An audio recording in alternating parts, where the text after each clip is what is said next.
Does anyone have a question they would like to ask?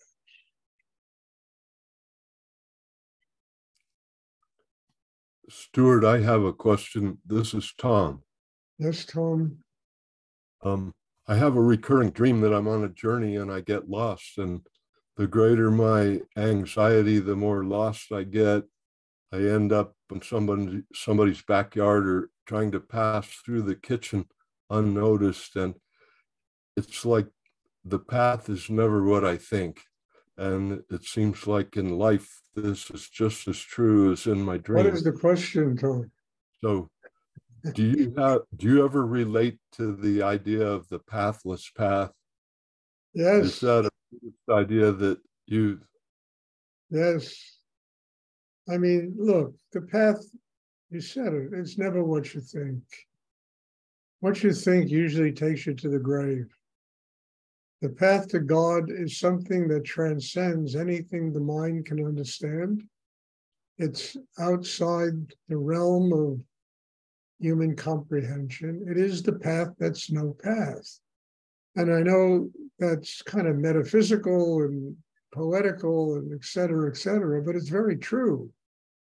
I mean, look, you have to trot a path inside. The path is the development of a system inside yourself that can connect you to energy of a transcendental nature, energy that transcends the mind, human understanding, consciousness. It's outside of time and space. It is no longer a path. It's just being. And we just be as we live on the earth. We're no longer on a path. I don't teach a path. As I've said over and over a million times to everybody, I teach people how to develop a system inside so that they can find their way to that place where the path is no path. What Rudy taught was not a path. You know, it was just a way of developing your system so that you can ultimately get beyond time, space, conceptualization, rational thinking, the human mind, all the logistics that manifest from the human mind. You know, and I think this is important. It also scares the shit out of everybody because everybody wants to control. That's why they spend so much time in their heads. They want to control their life. You know, and what? You know, I'm telling you, I've been reading this book. It's really an interesting book by Henry David Thoreau.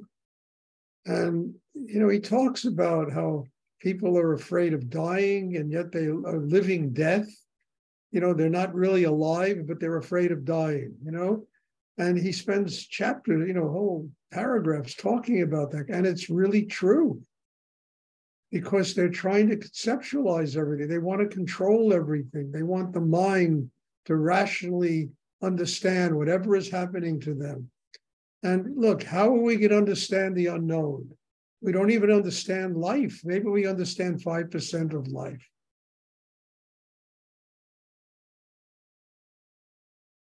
So it's finally accepting that this is all based on letting go, surrender, letting go, trusting.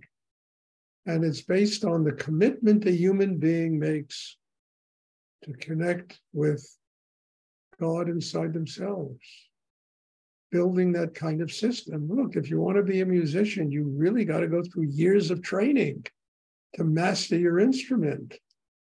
You know, the chakra system is like a musical instrument. Even what you do, Tom, you want to be a carpenter, it takes years to master carpentry, to truly master it, to know what you're really doing. And what we do is the same thing, but what we're trying to master is not anything in the external world, it's the internal world. We're trying to master ourselves, to try to transform all the chaos that's inside a human being into a spiritual life.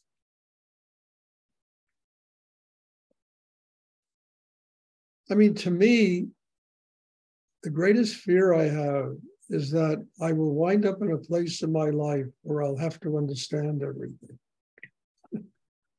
To me, it scares the shit out of me. It really does. That I would have to need to understand what it's impossible to understand. I would want to bring it down to my concept of what knowledge is, what wisdom is, my point of view. You know, it's just a waste of my time anyway.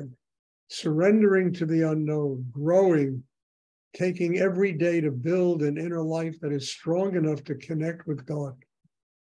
I don't have to understand that. I just have to do it. And God bless Rudy. He taught me how to do this. I'm trying to teach all of you how to do this. And as I say a billion times, every one of us is only up against one person. That's ourselves. We are the problem. We're also the solution to the problem. We just have to apply what we're learning to master the internal chaos. So to do what? To do the one thing everybody wants to do, and that's really to feel their hearts open, to feel love, to feel joy, to be a happy person.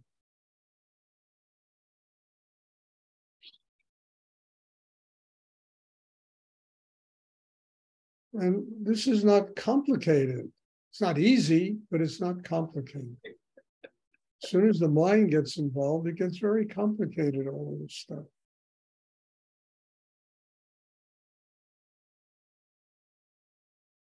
And I know about that complication because when I was younger, my mind was seriously involved.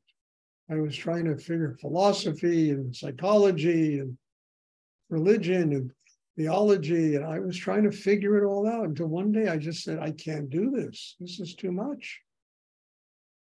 I have to learn how to surrender.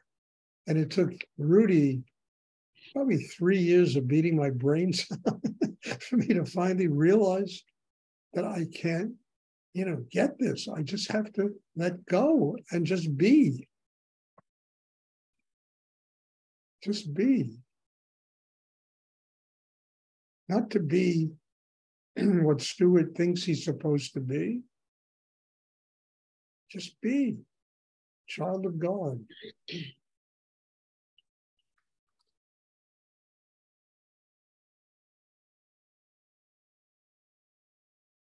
And then, we have different ways of earning a living and making money and relationships and people in our life. That's all karma. And we also have, not only we have to be, we have to truly work out our karma. And how do you work out your karma? Just love, joy, being happy. You work out your karma. Not judging any, letting go.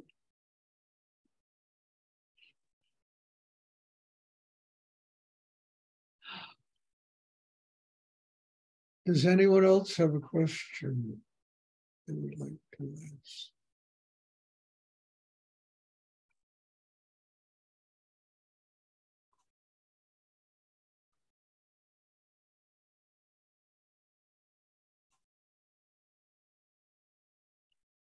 Somebody must have a question. I have a question. Why are there no questions?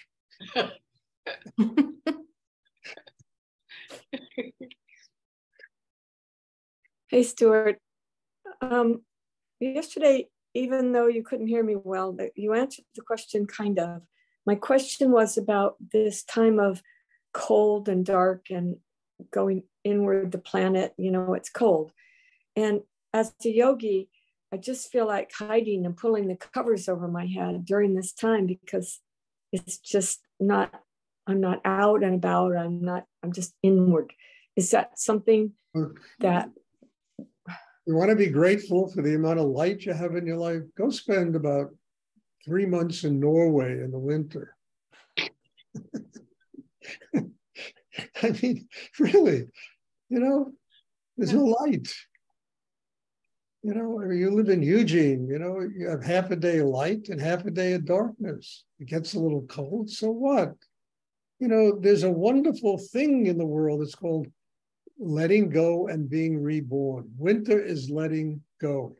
Winter is resting. The earth takes a rest from all its activities so that everything can be reborn again.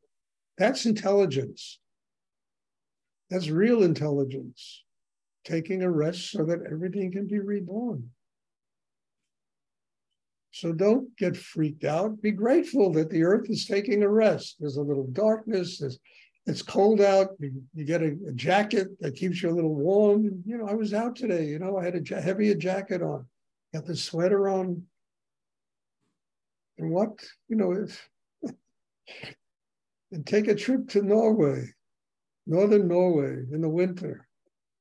Be very grateful for the 8 hours of light you have in Eugene. I mean, I know it. I mean, I was there in the summer, and I mean, it was dark for like a half hour. I made it. It was dark for a half hour. At like 11:30, it got dark, and then 1 o'clock, it got light again. An hour and a half. It was dark. It was light. So you're saying, let myself just be reborn and go into that cocoon. Look, what I'm saying is you're looking for a reason to kill yourself, and don't do it. You know, don't let nature be the reason why you want to beat yourself up. Okay. You know, I mean it. Nature shouldn't be a reason. Nature should be a great teacher. It is a great teacher.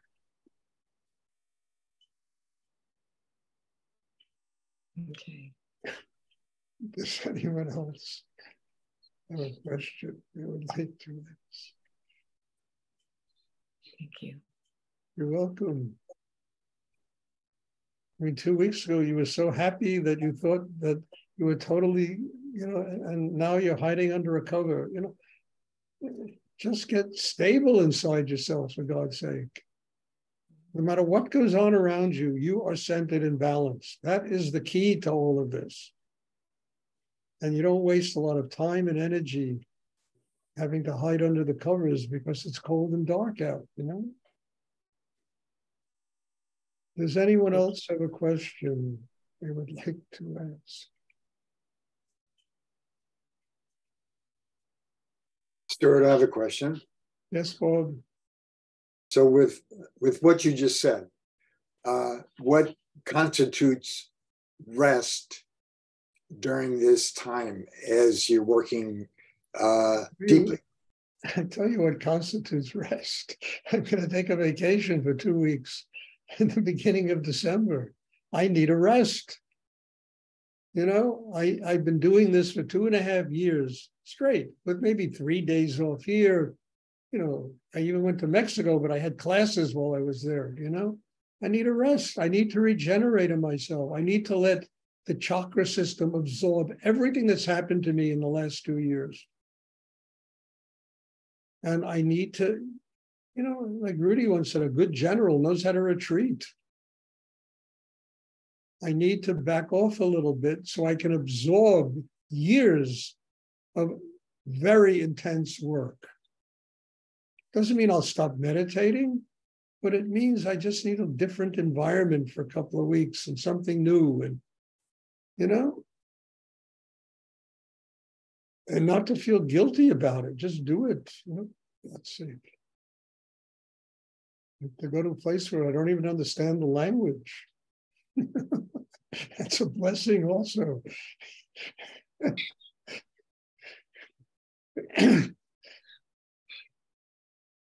And we earn that. You understand? We earn that. Look, what is it? People work 50 weeks a year to have a 2-week vacation, you know? And I think that's a very sad way of living, you know, to have to work 50 weeks a year to have a 2-day vacation or 2-week vacation. Where every day we should take some moments and just absorb what we learned that day, every single day.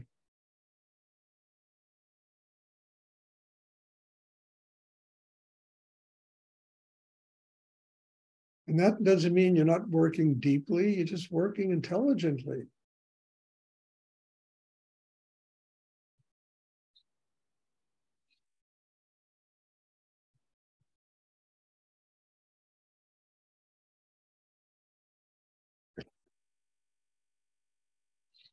when I come back, the classes will continue. You know, I'm not running away and hiding from everyone. I just, winter's here.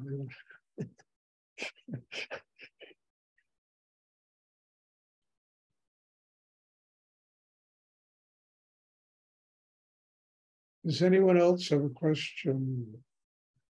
Thank you, Stuart. You're welcome.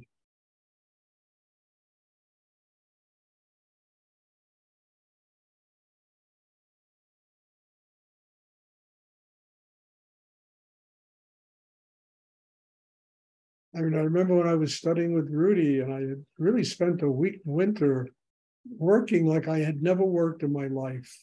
I was running a business, I was teaching Hatha yoga, I was teaching Kundalini yoga. Every time Rudy left, I would, you know, he used to go away a lot, you know, for all kinds of reasons. And I used to be kind of running the ashram there, you know, teaching all the classes and, you know. So one day I went to him and I said, Rudy, you know, you think I can go spend, 4 or 5 days up in Big Indian and just chill out a little bit? He said, Stuart, that's what it's for. You know, go up there and absorb the work you've been doing this year. You really have changed a lot, and the work you're doing is something unbelievable, you know? Go up there and just absorb it.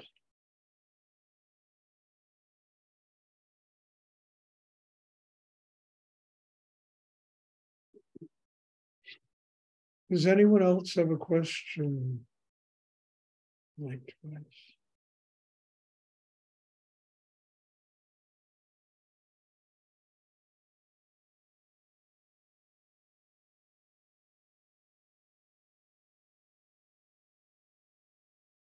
And also, that has to be done intelligently. You know, there are people that vanish from this class for 5 days, 10 days. I don't see them. Then they come back for 3 days and they vanish. That's no way of learning what is being taught here. One has to consistently do it. And then you take some time, you go away, take a vacation, go, you know, do something. Take a week, come back. But I'm telling you, there are people that I, you know, come to one class a week, one class a month, you know, and I know they're not getting this, can't get it doing this that way. There has to be a consistency. But there also has to be that retreat, that period of time, just to take some time for yourself and to just absorb everything you've learned.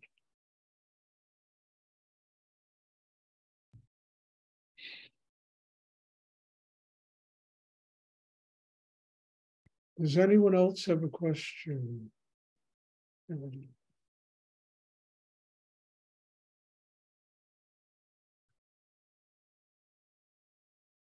Stuart, on the pathless path, how do you relate to goals? Like having goals and the motivation to do them. Well, you know, what you're trying to do, Soren, is to understand this thing, the pathless path. You can't understand it. You do your life. If you're living in the moment, you understand? And your life, there's ambition and there are goals. And if you're living in the moment, you're living on a pathless path. The problem is you have goals and your whole life is in the future.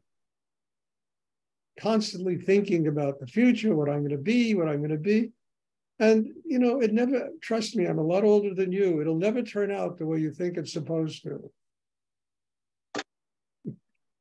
You know, I mean it. So getting a system that allows you to live in the moment, that's strong enough not to be constantly living in the future or the past. You are living in the now. Be here now. Ram Dass's book, Be Here Now. Be in the now. You know? It's the pathless path. And you have ambition and goals, but you work I've said this before. I once wrote a book, there's a novel called The Duchies. I changed the title of it, now it's called Three Rivers. But a young kid whose parents screaming at him about what he's going to be when he's 30 years old, when you're going to grow up to be a failure and you're going to be nothing in this life and blah, blah, blah. And we all go through that kind of thing. And I'll never forget, I wrote, there's a character, his Uncle George, who one day has a talk with the parents and says, if he's a successful 12-year-old, he's going to be a successful 30-year-old. If you're really a success at being you in this moment, you're living on the path, you will be successful 20 years from now. Instead of living the day I become number one on the charts, things, I'm giving my, music award speech, live in the moment, do now, make now something extraordinary, work at your craft and what you do as a human being in this moment. The future will take care of itself really well.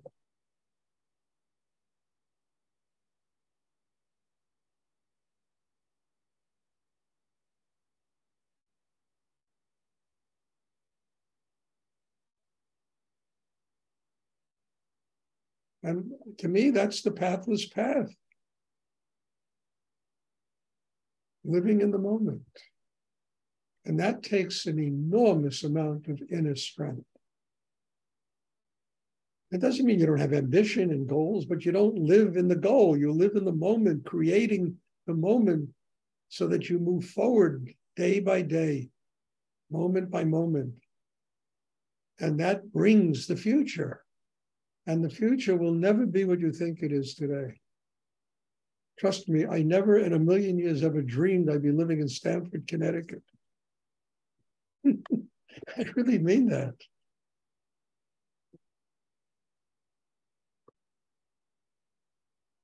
I'm still seriously thinking of moving, but I'm not sure I'm going to manage it this year, But the moment is now, and the moment is for me to do my life as profoundly and as deeply as I can in this moment. That's why these classes exist. I teach so many of them. It forces me to truly live my life in this moment. And then it evolves, it changes, Talking about doing retreats now next year, I think that would be a great thing, but how can I do a retreat unless I do my life now? I wouldn't have the strength to do them.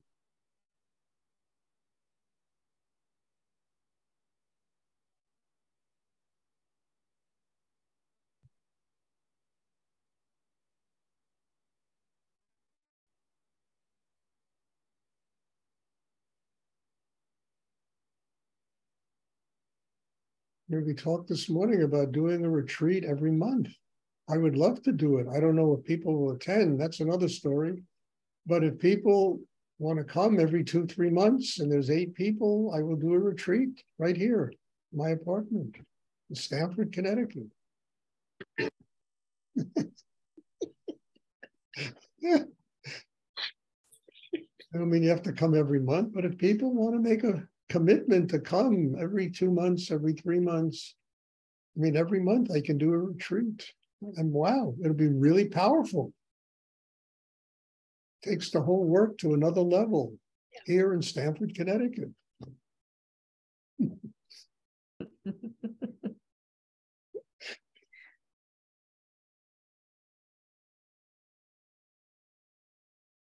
Does anyone else have a question they would like to ask?